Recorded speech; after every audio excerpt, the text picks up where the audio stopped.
خبر شامل کریں گے خانپور سے ہمارے نمائندہ غلام گوس کی۔ عمران خان سے ظاہر یکجہتی کے لیے پی ٹی آئی کے ہزاروں کارکنوں کا نواکوٹ چوک پر مظاہرہ۔ شہر بھر کے بزرگ نوجوانوں نے ریلیوں کی شکل میں بھرپور شرکت کی۔ احتجاجی مظاہرے کی قیادت ضلعی جنرل سیکرٹری راجہ محمد سلیم، سابق ٹکٹ ہولڈر میاں غوث، سیٹھ عبدالماجد نے کی۔ کارکنوں کی جانب سے عمران خان کے حق میں نعرے بازی بھی کی گئی۔ پی ڈی ایم کے خلاف نعرے بازی کی گئی۔ امریکہ کا جو یار ہے غدار ہے، غدار ہے۔ راجہ محمد سلیم عمران خان کے ساتھ کھڑے تھے، کھڑے ہیں اور کھڑے رہیں گے۔ پاکستانی قوم امت مسلمہ کے لیڈر عمران خان کے ساتھ ہیں۔ بیرونی مداخلت کے تحت عمران خان کو ہٹایا گیا ہے۔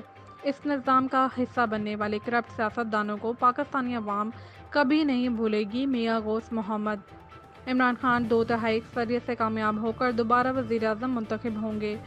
ایک بار پھر پاکستان میں چوروں اور ڈاکوؤں کو مسلط کر دیا گیا ہے۔ ہم اس امپورٹڈ حکومت کو نہیں مانتے۔